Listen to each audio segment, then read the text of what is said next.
My name is Amy. This is Live Around 5, and it's a Friday. So we're going to focus on Unfollow Friday. What's that all about? Well, first of all, it's not about any shade. It's not about throwing a bomb as you walk out the door on social media. It's not about announcing your exit, and it's not about any judgment. It's about us. It's about curating the space that we're spending more and more time in. It's about making choices for who we follow as well as unfollow that support us in ways. And it's really important. And I want you to stick around if you've heard about Unfollow Friday before, because it's not just about convenience. It's not just about, oh, this is a smart way to maintain my digital life. It's got more of an impact than that. And the more I do it, the more I see it. The first thing I like to tell you about is somebody I love to follow, and I often give recommendations. Today's recommendation is Jessica N. Turner. She's a mom. She lives in Tennessee. She has the greatest spirit, the funniest laugh, the best energy, and she gets us, all her friends, the best deals, as well as some great life hacks about how to find time around the edges of your life. She's doing some home renovations that are really cool, and she's just a really genuine, authentic person to follow for her and her family. Her family to me represents a lot of love and patience. It's not all been easy. She's really just like us, but my favorite thing is how she always has a smile on her face and is always super authentic about who she is. And I love getting all the deals. She's got some amazing things that I haven't seen anywhere else. So if you're looking for someone to follow, Jessica N. Turner. Now, once you follow Jessica, I want you to think about who you might be following and unfollowing and why you might need to do that. The first reason I recommend is it's your mental health. It's really important if there are accounts that we find that are triggering us, draining us, traumatizing us, triggering us, that we move away from those. There are ways to process information, both fun and difficult, that don't require any of that. And there's someone for you out there that can help you stay informed and in the loop without making you feel those things. I follow a lot of people. I really enjoy it. It's part of my day-to-day entertainment, education. Honestly, social media is where I do 99% of my shopping that's not grocery shopping. And a lot of the stuff I get from the grocery store I've gotten from Instagram or Facebook as well. So it's really important that if you're following someone and they're making you feel bad about yourself, this doesn't mean that they're a bad person.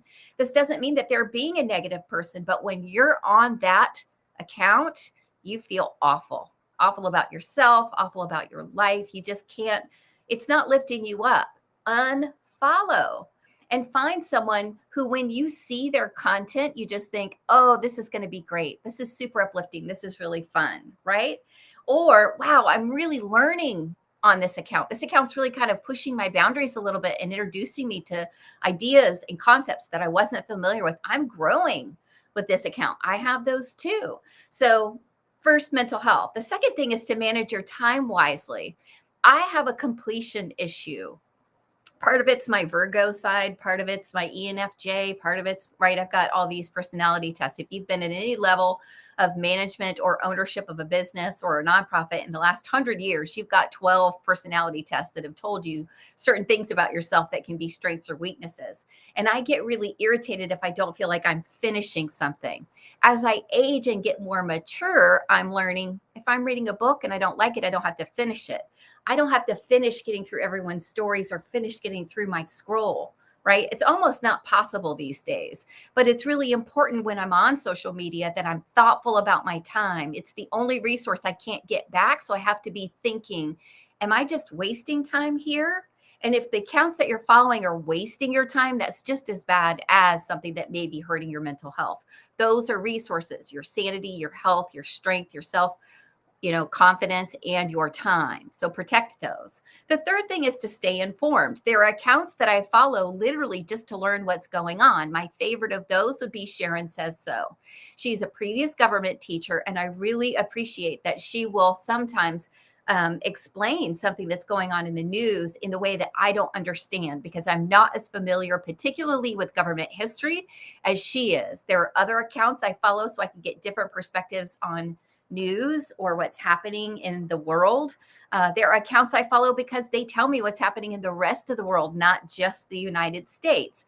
There are accounts that I follow because they teach me about my growth, my personal development, right?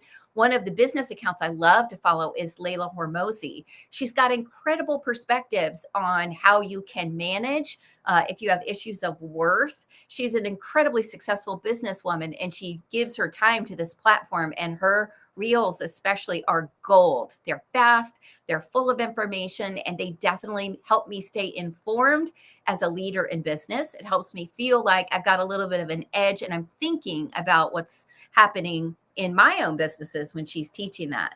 And last is to build a positive online community. Now, this doesn't mean only having people that agree with you. That's a really critical aspect of this. It's important to have diverse thoughts. I want to hear from people that don't think the way I think. Now, I draw the line at hatred, right? I don't need to hear from people who think that our gun safety issues in America are not a problem, that everything's just fine.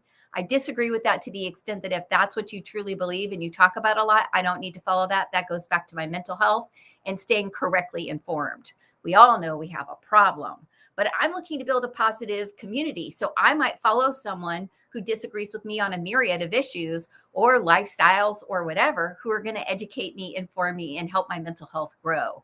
I don't want to follow accounts that have anything that really hits me to my core. I'll tell you, one of the things that I will unfollow in a second is anytime an animal is hurt. And I know that there's no accounts that I would even be close to where people think that's okay. But there are times where I have people who seem to think, oh my God, I can't believe I found this. I can't believe this happened. Look what's happening here. They're just always negative, right? They're always asking for unspecified prayer requests. Oh, the medical bills are piling up. Oh, the kids are sick again. Oh, look at the dog. They got hurt. Don't look if you're afraid to look, but I've already seen the picture. It's in my scroll. I unfollow those accounts. Now, this also applies to in real life, right? I call these rain cloud people, and they want me to be their umbrella, and that's just not who I am. I'm not there for them. I don't think that's helpful for them or myself. Now, if there's a friend who needs help, that's a different situation. I'm talking about those people that are always negative, always having problems, always whining, and they're using social media to do it, or they're posting things that are really concerning or offensive. You don't need that in your life or in your mind. So, overall, taking time each Friday, you've got to make it a habit to go through and just be thinking to yourself as you're scrolling your feed or as you're looking at stories and think, is this an account that's giving me something? Now, I haven't been great at this. And as you know, if you followed my like and comment video, I also like to comment and follow people if it's supportive of one of the accounts that's asking me to do that. So I've got to get better at it too. But what I noticed is when I just put my mind to it, when I'm just thinking, oh, it's Friday, I need to be thinking about what's in my crawl and my feed and my stories, I start to go, you know what? That's really not for me. They're fine people. It's just not for me. So I want to invite you to try to do this. But more importantly, I want to ask you, who do you recommend that we follow? Let's all get together and share really cool people who have accounts that do help us stay positive, get informed, and who may even disagree with us, because that's what this country was founded on, is the ability for us all to come together and learn together and share each other's opinions in a respectful, helpful way. So I can't wait to see your suggestions and follow them so I can learn too. Have an amazing weekend. I hope your Friday is light and easy. I still have one more project to finish up for a client, and then I get to enjoy my weekend too. So I'll see you back here Monday, live around 5. I love you guys, and I really appreciate